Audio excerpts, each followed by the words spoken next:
I said, there's just so many Helens. Can I not just be like something else, like Hellenique? And I came up with that. And he said, it's cheaper for you to change your whole circle of friends than to change your name. So just change your friends and tell your new friends your new name, but your name stays hidden on paper. And I remember getting very annoyed, but I think it was very good advice. So when I went to university, I just started calling myself Hellenique and stuck. Welcome to a new episode of Most Memorable Journeys. Gorgeous guest today who does a lot of different things. Very impressive. She is a clinical psychologist by profession. She is a peak performance strategist, a speaker, the author of the book, The Biggest Lie Women Believe and Women of Truth. But what always impressed me most is she's a drummer. I like that side of her. And she is also my friend. Welcome to Most Memorable Journeys, Helen Argyrou. Thank you so much, Elizabeth. It's been so long awaited, and I'm so excited to finally be here. I know we've tried many times, and that's why, good things take time. This is going to be the best. Yeah. I'm excited to have a chance to meet your audience and really always happy to see all the great work that you do as well. So it's nice to be part of it. Thank you. Listen, I want to know one thing, clear one thing up before. Hellenic, your name is Helen. You were born in South Africa. And I was born in Zimbabwe. Yeah, that's right. And I grew up in South Africa, and I was baptized as Helen in an English-speaking country, obviously British and Dutch influence there through that whole colonization story. And I remember when I was about 14 or 15, I was at a picnic and there were 7 Helens, and someone said Helen, and everybody turned around that I was sitting with. And I realized this is just impossible. I have to do something to separate and differentiate from this group. And I remember making up my own name and asking my dad if I could change my name. I said, there's just so many Helens. Can I not just be like something else, like Hellenique? And I came up with that. And he said, it's cheaper for you to change your whole circle of friends than to change your name. So just change your friends and tell your new friends your new name, but your name stays hidden on paper. And I remember getting very annoyed, but I think it was very good advice. So when I went to university, I just started calling myself Hellenique and stuck. So it's now like a pseudonym, you could say. And in Cyprus, it ended up being at the time where I came with that name. And I don't mind if people call me that or not anymore at all. I like my name, Helen. Now I've made peace with it. And now I know if people call me Hellenique, then they know me from those years. Well, yes. I like it because we have a lot of Helens or Elenis or whatever here in Cyprus. So when somebody talks about Hellenic, I always know who they are talking about. So you did the right thing. Yeah, it worked. So it's kind of just a way of getting out of that confusion, because there's also lots of Marias, lots of Helens. Yeah. And there's just a way to know the difference. Very true. So I don't really know where to start with you because you do so many different things. You give and gave me, and you give people the opportunity to participate. And I like that. You organize. We did a book fair together. You organized the book fair, and I came with my book. What makes you want to do that? I really do believe in people's uniqueness and people's beauty and their brilliance. And I think I never realized how much that played a role for me until somebody told me that was part of the reason why I get into trouble with people, because I kind of expect them to live into what I see in them. And I only realized that was a thing when I was frustrated when people wouldn't. And this happened mostly in love relationships, you could say, not so much in friendships. But I then realized it's actually a gift and a skill to be able to extract something from someone that they maybe don't know how to get to, but they want or they wish for themselves. Because in a way I can see it. And the way it was explained to me was that I see the dream self in other people. And I decided to turn that into a real conscious skill, but it also comes quite naturally. I like to invite people and share with people certain things that I find beautiful or that I enjoy. And I know together we are stronger. And I also know that we rise as we raise each other up. Like if you start getting to the point where you understand there's a bit of you in someone else and there's a bit of someone else in you, it's hard to handle sometimes because you're being mirrored all the time by things that maybe you don't really like to see, and you just keep projecting them outside. And of course, there is also still something in that person that you can never do and you can never bring. And when you see what that is, it's beautiful to find a way to elevate it or to show it or to share it with the world. And that's really what happened when I started the movement of Women of Truth, which initially was called Yin Alithia. It was because I genuinely didn't see enough women knowing their own unique qualities and also stepping into a space where they could share, but also inspire people with it. And that's just, in short, role models and leadership by women. And so I thought, I see so many women that have something very specific in them that could be useful to collect together. And then that started off as a kind of trend, you could say, that I just then repeated. But, it's very interesting to bring it back to drumming, because I've since realized that the whole idea of facilitating a drum circle is a skill that I learned back in South Africa when I was just coming out of university. And I learned it from a very interesting man called Brett Schlesinger, who went to Hawaii to study with a man called Dr. Arthur Hull. And Arthur Hull was all about teaching people how to use percussion and sound and rhythm as a way of creating teams and groups. And so he developed this method where you would be able to compose a group of players into an orchestra. And for years I did that. I was trained in it. And for 20 years, I built an NGO in South Africa and did it. And then I came here and did it. I carried on doing it, and I still love doing it. So if anybody wants me to do it, invite me. I'd love to do it. And it's a very, very powerful thing. It's really where you realize you're part of an orchestra in life and that your whole body works like an orchestra and everything we do can be synchronized.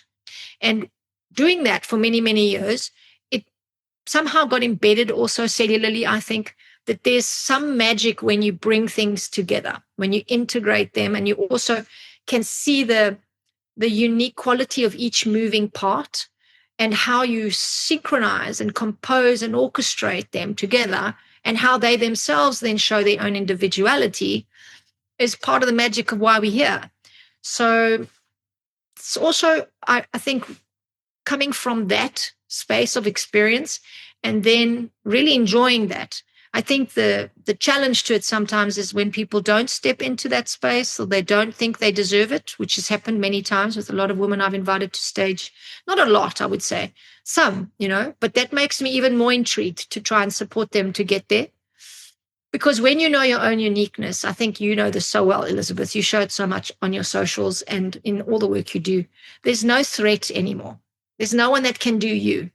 So it's not ever going to be about worrying about competition anymore. I like the collaboration spirit to be higher than competition and to really force us through that to differentiate. How are you different to someone else so that you're not a copy-paste version of something else? You're not trying to be someone else.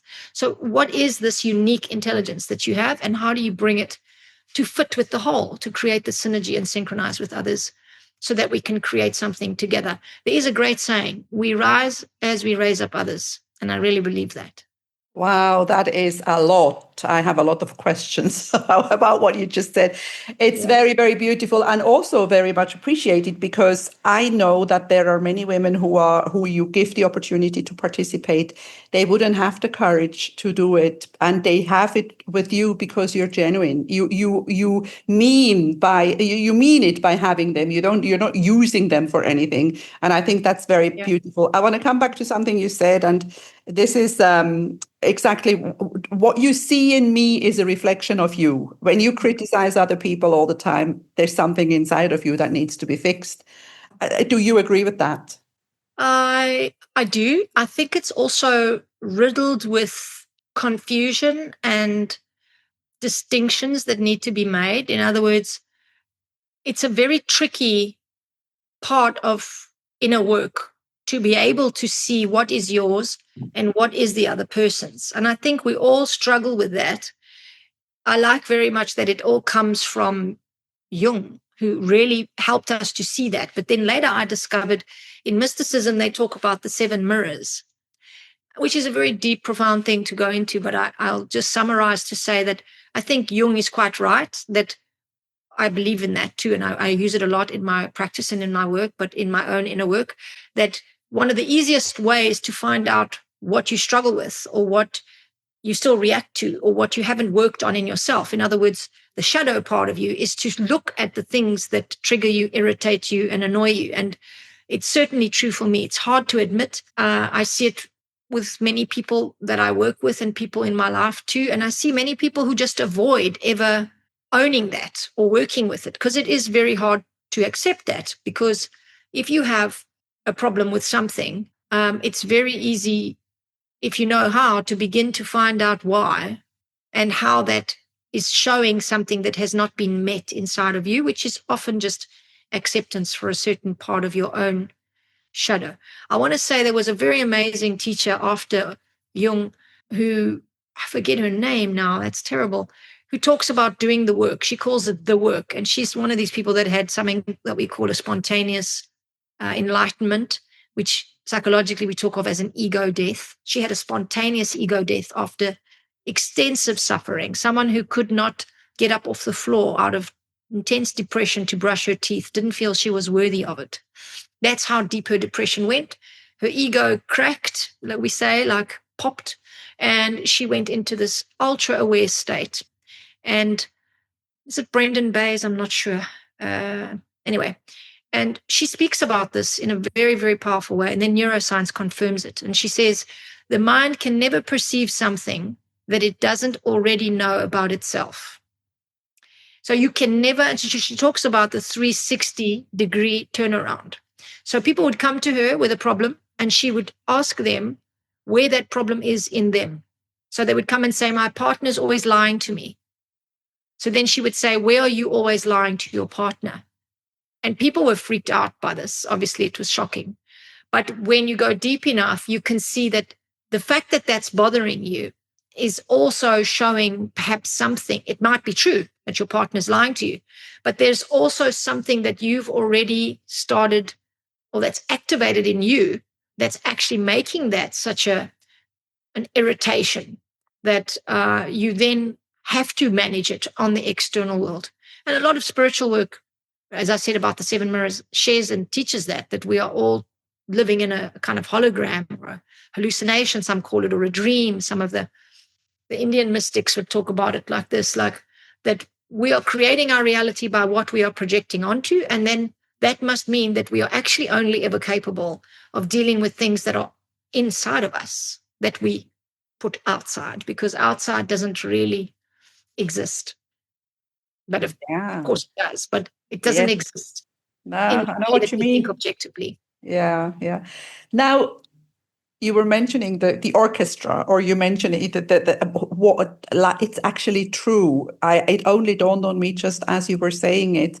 We all need each other, and in an orchestra, you need each other, and you need that everybody plays the right way. But not everybody always plays the right way. But I want to ask the question differently. The drumming. Because I remember we were together at this conference, this diaspora forum, and we met somebody who is in the financial business. And he looked at you and he said, Helen, we drummed together 30 years ago. And I love that. And I want to ask you, when you came to Cyprus and you started this drumming stuff, didn't they think that you're a freak? Of course. And I got branded as like a hippie. And I tolerated it. And I was in some ways, and still am, and have come to terms and come to peace with it. But what it's shown me is also the complex problem we have in the world from separating parts of ourselves out. And the business sector does this a lot. And that person, by the way, was also someone who invited me to do a drum team building session with his staff, both at work and at Columbia Beach Resort, which I have very fond memories of, because it was very hard to convince Cypriot businesses that this was a tool that could be used. And there wasn't a lot of training going on those days. And now people are begging me to get it up and started through the recognized accredited system here through ANAT and to start it off again more officially, because we've opened up to training a lot more in Cyprus. But I initially didn't want to come with drumming. In fact, before I left South Africa, I was praying, meditating, hoping, asking for direction, because I really felt like leaving South Africa and I didn't know where to go. And so for 2 weeks, I was on such a self-search of where should I move to next. I was frustrated by being at the bottom of the planet. And all of a sudden, I booked an event with people. I got a deposit, 50 people. I borrowed some drums, paid for them, rented them, had my own, and then it was a fraud. All my drums were stolen, all 50 of them, because I put them into a certain storage room, which I never do. And the next day I went there and they were gone. And it was one of the most shocking experiences of my life, but it taught me so much about forgiveness, because little kids had played on those drums. So I couldn't condemn these people. I understood if you were desperate enough to steal a drum, serious stuff was happening, but also maybe people didn't want me to be a white woman playing drums. So I was quite off the idea.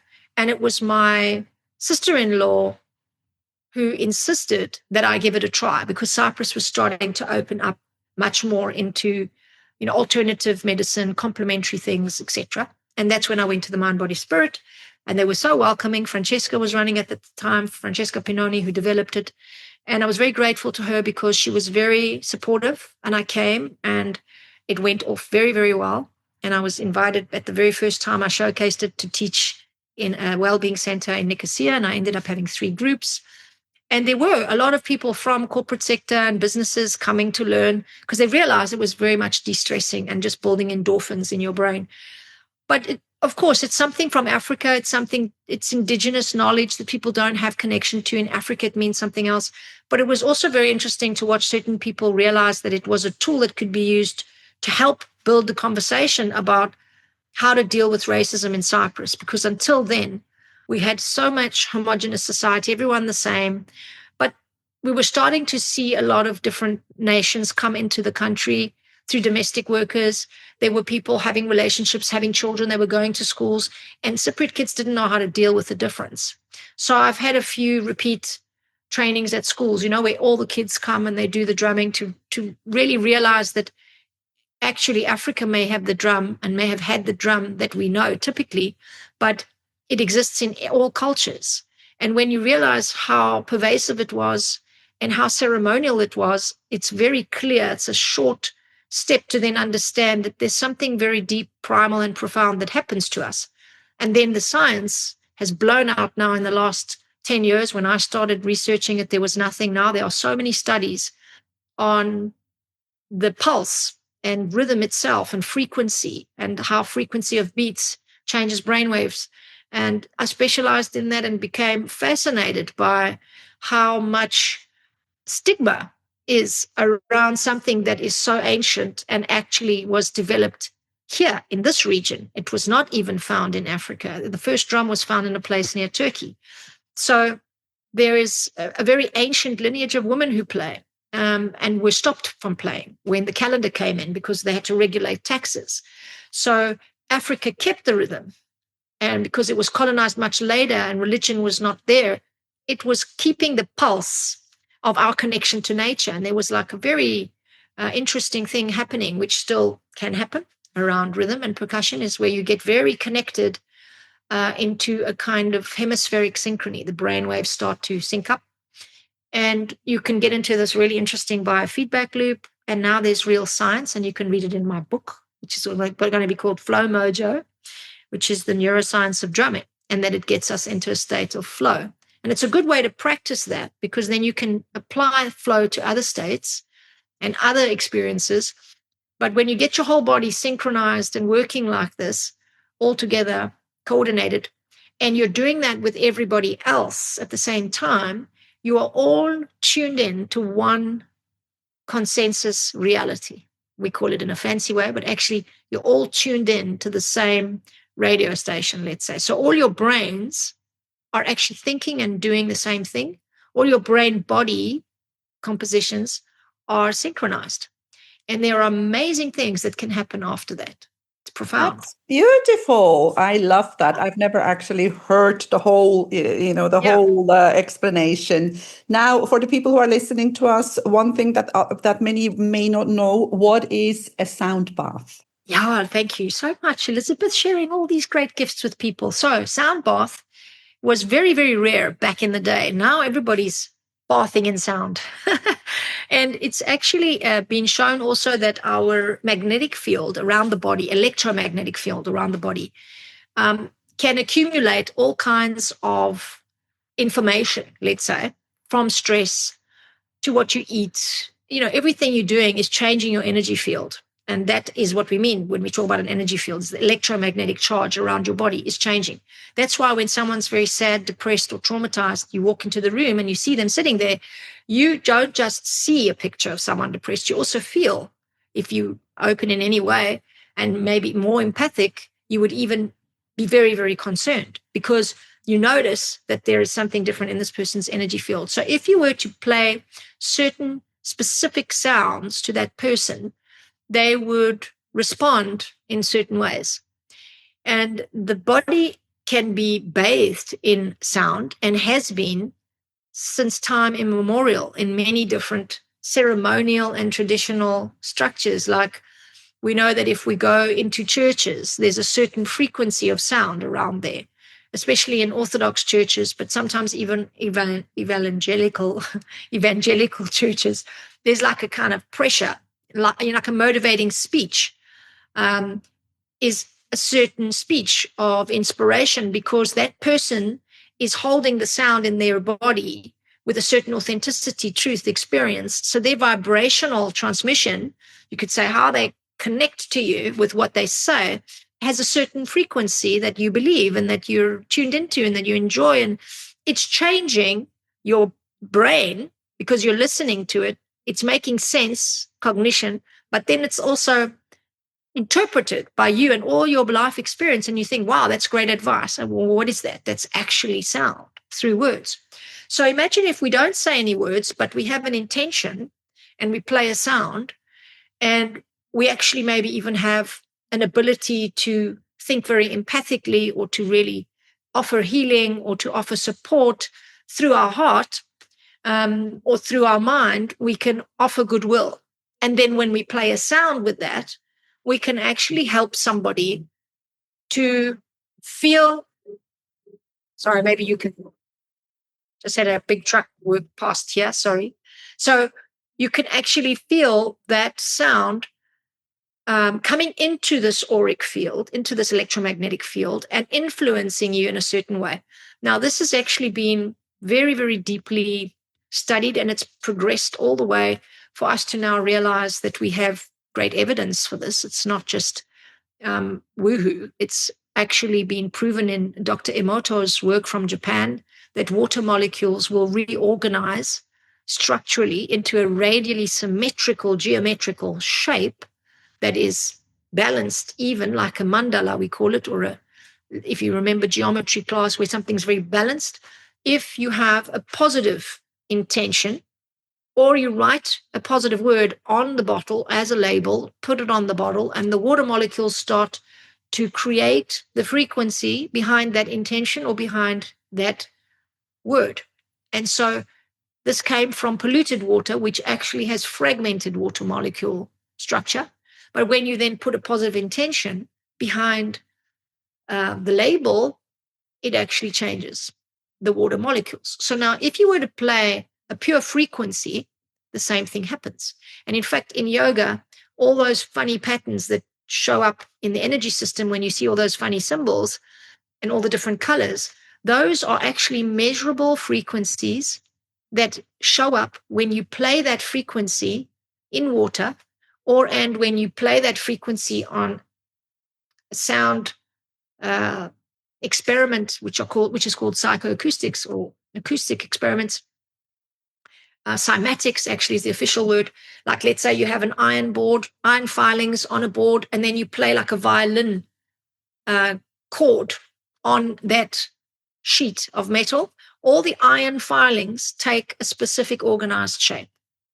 So when you do a sound bath, you're using that sound to provide a stimulation to all those molecules, both in the body, but also through the electromagnetic field, to reorganize into radially symmetrical shapes. It doesn't last forever because the next thing you eat, the next person that shouts at you, the next car that drives in front of you, affects again your whole space and your whole field. And Pythagoras had a lot of incredible things to explain all that to us, but we lost a lot of his work. So we're retrieving it in different people's theories now. So sound bath is when you use all these different instruments while someone relaxes to provide this kind of stimulation. So while it lasts, it's healing. Absolutely. And it can, together with NLP or hypnosis or a trance state, when you alter the brain state and you have the sound, it can amplify the concentration to take the body even into an even deeper state of relaxation, because now the body starts to concentrate on that sound. And that's why people are using sound bowls, but the better ones are Tibetan bowls because they're made of 7 metals and they're natural, whereas synthetic bowls are crystal and they actually wipe clean your cellular space too much, I believe. So the better ones, they have a very long note, and we call that a tone. And your brain, after a while, starts to stop thinking and actually concentrate on that tone, which takes it deeper and deeper into a relaxed state. Fantastic. And that, while you were talking, I was thinking of the time when my kids were babies and I used to hum. And that Yes. humming made them calm. And that's probably it, isn't it? It's exactly that. Exactly that. They say the first sound a fetus hears is the run of spinal fluid up and down the spinal column. And when they come out of the uterus, the closest sound is humming. And humming, in fact, for the person humming, can do amazing things to change brain chemistry as well and anxiety, and stimulates all the meridians in the mouth, very specifically to certain sounds also that we can chant or say or express, and harmonic sounds. But humming for babies is exactly that, demonstrated how the cellular memory is being reactivated of being in the womb, because cells grow according to that sound of the spinal fluid. So the cells are actually multiplying because of the vibrational influence. So the child feels very, very restored and regenerated, and it helps them grow and remember that cellular memory experience of being in the womb. It's very comforting. Wow, and I had no idea what I was doing. It's so natural. And isn't that amazing that it's also so natural to just do that we built it with all these amazing sound, rhythm, vibrational intelligence that makes us work. Fascinating. Now let's talk about something else. I want to talk about the one book that you wrote, which is The Biggest Lie Women Believe. So what is the biggest lie women believe? I spoke to 100 women and I asked them what they thought other women believed. After a while, I got so bored with their answers. That's when I knew I had a statistical average. And for those who don't know, that means enough people said the same thing for me to say I have over 50%. And most of the women said that we feel like we are not good enough. It's possible that a lot of people feel that, and we all have a kind of imposter syndrome that can show up because of our self-esteem or our confidence. So it's true that we all have it, but women have it in a very special way, and we have it indoctrinated actually into us in many different ways through our political, economic, and psychological, emotional history, cultural history as well. We've managed really well, even still. But I think it still simmers in some women, and it becomes very, very important to conquer it in life, because it's true that it can still be the main reality for certain cultural groups, that women are considered not good enough to do certain jobs, or they are not good enough at certain things, and they should be away from certain other things because of that. And it complicates a lot of personal choice and personal power if you're believing that and it's not really true. So I started calling it a delusion, And then I started calling it amnesia, because I think somewhere we've forgotten that we are enough and we are actually a very powerful gender, just like men are. Men are extremely powerful with what men can do and what men can do that women do. We can develop those skills. There's certain skills men cannot develop. It's the same for women. There's certain physical labor we can't necessarily do the same.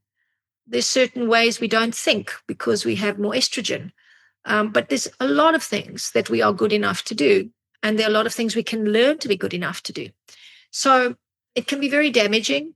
And I wanted to get behind it because I started seeing so many women hanging back from really feeling fulfilled in life and blaming everybody else for it, for one. But then also the women's empowerment movement creating a bit of a narrative about how we have to go somewhere and find this thing, or we have to stop certain things in order to have it. But actually, if we're believing that, the work has to happen inside of us, not only outside and not majorly outside because of what we said before. If we see outside we don't have power, there's something inside we're doing that we keep manifesting that. But it's also coming back to that orchestra, isn't it? To get the best players together, the one who have the talent. I mean, some women have talents that men don't have. Men have talents that women don't have. To respect this and to put the orchestra together. Absolutely. And so beautifully said how we're pulling it now together. Well done. Beautiful. So how do you put different groups together that want to, out of their own free choice also, to do certain things? And I think our history with the sexes has been very confusing. And you just have to look at modern women to see just how much, where it's not always clear if we do have the power or we don't. You know, there's a lot of mixed signals. Are we allowed or we're not allowed? And everyone says, well, we choose. Yeah. But if we can recognize that there are different groupings, that there are different times where we play a different rhythm, and that certain sounds, you know, are more beautiful to us than they might be to men, then we have a very beautiful way of coming together and really synchronizing our work together. Where can people find your book? It's on Amazon. It became a bestseller on the digital version, and we would love to make the other one the same. So if you can head on over to Amazon, you just have to type in The Biggest Lies, Helen, AR, and it'll come up. I will put the link in the show notes. That'll be great. Yes, thank you. And before I let you go, I want to talk about a conference that you are organizing in October. Oh, wonderful. Yes, we'll be so happy to have you there and all the other authors that came to the Beauty of the Book fair. We had like a book review where we went around 4 cities, and we're doing this again on stage, but it's coming now in the format of looking at how the truth changes our energy.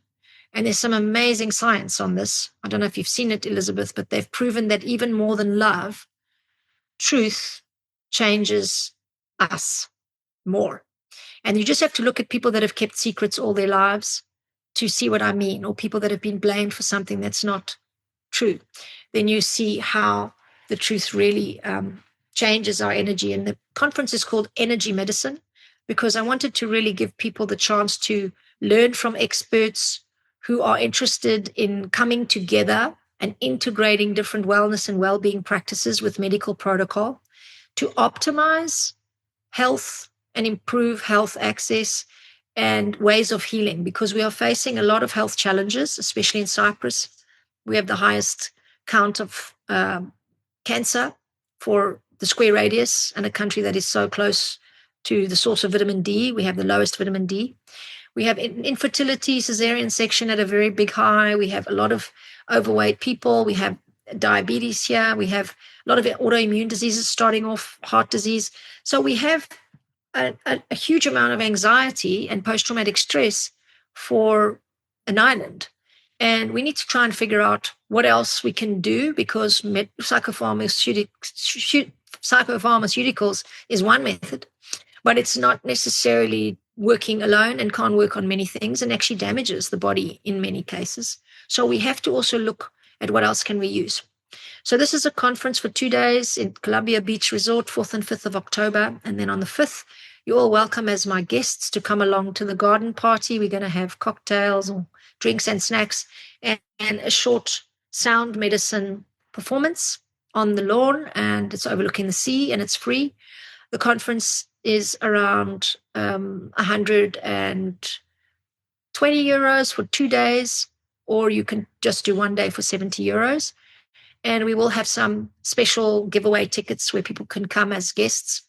But we want to really encourage people who are part of this ecosystem for the next 5 years to join us. Because if you're interested in integrative health or progressive quantum health, come along. It would be amazing to meet you. And we do have slots for people to showcase their products or their services as well as part of an expo. The biggest exciting thing about all this, Elizabeth, is that we want to create Cyprus to be the energy medicine hub for what is becoming the first global symposium on wellness and well-being in Greece, together with the Hellenic Cultural Center and the Vocal Lab. We're really serious about chronic illnesses, people that are survivors of very difficult illnesses, to help become the pioneers and the leaders for the future, because they've learned something that maybe a lot of other people are still to learn, or maybe need to understand better, because we are living in a world that's becoming very toxic, and we have to start finding some strategies to remedy that. And we are sitting with some great people that can do that. So I look forward to having you there as well, and many other great people, to put our minds together and build a really interesting think tank on how we tackle some local and global challenges. Beautiful, because I was just listening to how much it costs. It costs very little. So it's money very well spent for what you get. And before we end, you mentioned psychopharmaceuticals. When you go to a doctor here in Cyprus, to your doctor, not even to a psychiatrist or a psychologist, you get a pill, you get an antidepressant. That's the first and only thing they know. And it's really, really wrong. Now, just before we end, for somebody who is depressed, no matter how deep, and wakes up with this terrible feeling, and he doesn't have time now today to go and see somebody, what is one thing that one can do to feel a little bit better? Is there something? There's a lot of things that you can consider, but I want to give one practice that I give to almost anyone that comes to me with any type of anxiety. And it's a very simple breathing technique.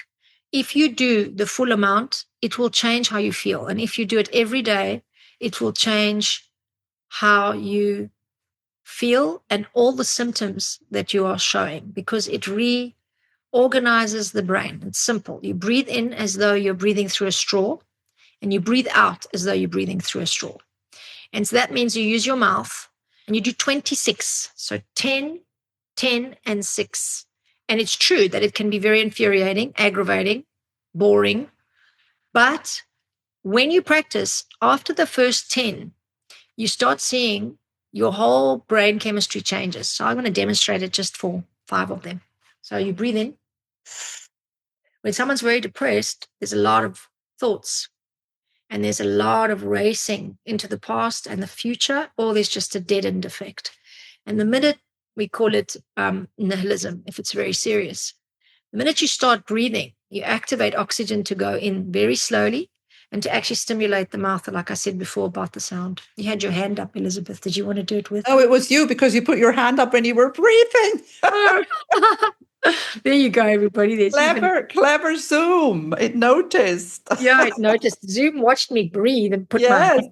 So it's a very simple technique, but it slows down the brain waves. And it's true that you have to push yourself to do it, and to also have a lot of patience with yourself to start seeing the change. Only after 7 days should you evaluate if it's working.